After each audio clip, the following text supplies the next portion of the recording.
Ladies and gentlemen, welcome back to my channel. We have here Mario Torres, who got first place in his top challenge. So I'm gonna leave the deck list right here for you guys to see. And now I'm gonna begin with the questions that I asked him. So the first question is, why OTT? Why OTT? And he said it's pretty obvious that it's the best deck in the format. It has everything a Protect deck should have and more. It has 8 grade 3s that you want to ride each turn, whereas other decks only have 4. A unit which can't be retired due to effects, and 2 very consistent finishers. It abuses its give mechanic more than any other deck in the game. And also it's the only deck that can find its triggers, which in Standard right now, it's really relevant.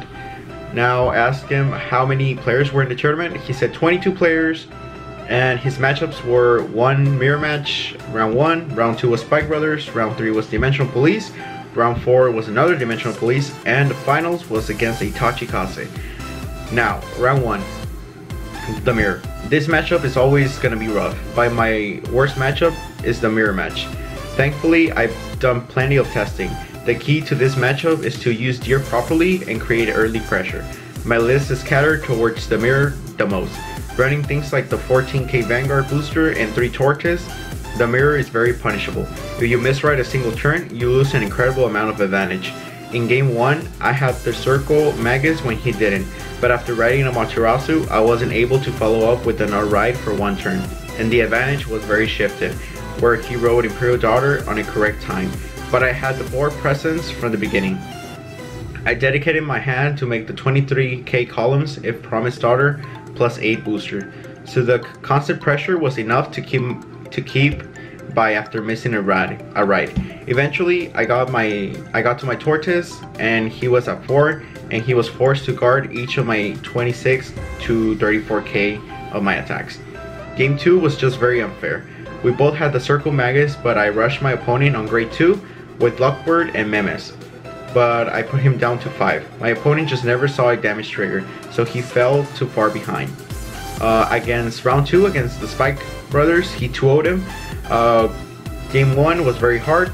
My opponent had rode Gyro Slinger on grade 1 and called a Juggernaut off the top. As soon as he hit grade 2, next turn I went straight to 5.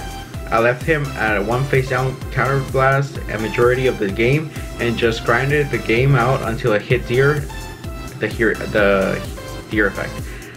Game 2 was a lot more easier. He didn't have a early rush, so I just played a very one-sided game as I re-rode Imperial Daughters back to back with Torch's pressure.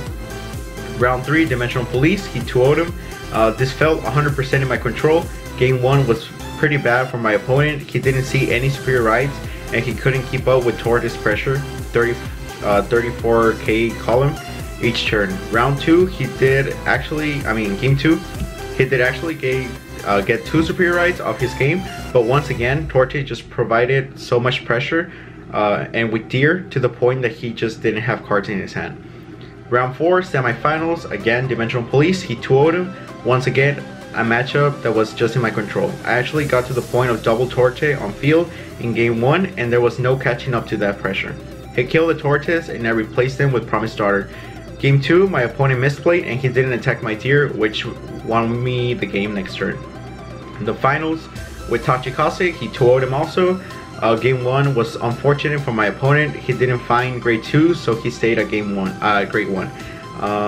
And I rushed him with the on-hit draw 1s and got some pluses, but overall the misride was ultimately his defeat.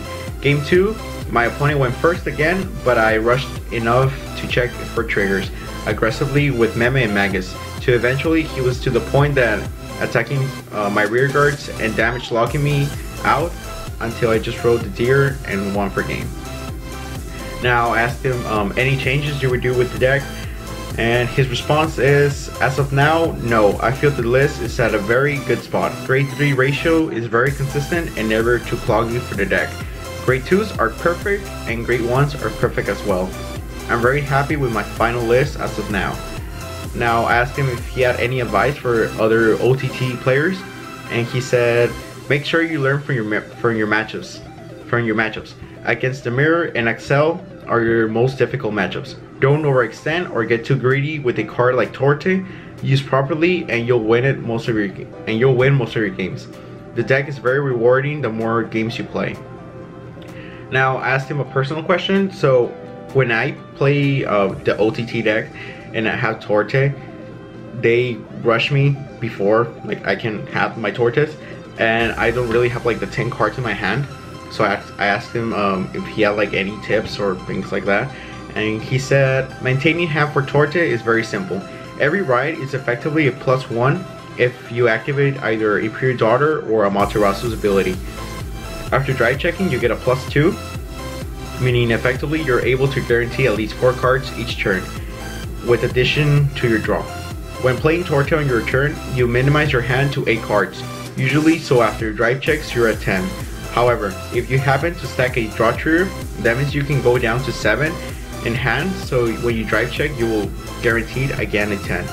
On opponent's turn, if you're at 10 cards in hand, in order to keep Tortes active is only to use 4 cards in order to put you down to 6.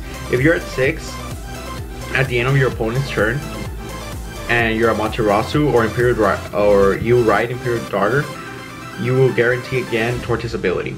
Also, just because Torte's ability isn't always active doesn't mean you can't call it. It's still a 5k interceptor, and with an 8k booster or Imperial Daughter effect, you can still make it a board relevant. Most people view Tortes, so they'll attack and waste your aggro on Vanguard. Now finally, to conclude this video, I asked him if he had any shoutouts. He said shout out to my local players, Jason Soto, Jeff Alonso, Daniel Hartz, Anthony Tinsley, Chris Bang, and Jelen Alcazar. They all helped me test all current standard matchups, and they let me discover how effective Torte is as a card. Also, thank you for the comment on the Torte analysis. It's a very controversial card, and I'm very much siding with it. Alright guys, so if you have any questions for Mario Torres, you can put it here on the comments down below, and I'll do my best to keep in touch with Mario to answer your questions. Other than that, it's been Joel, and I'm out. Later.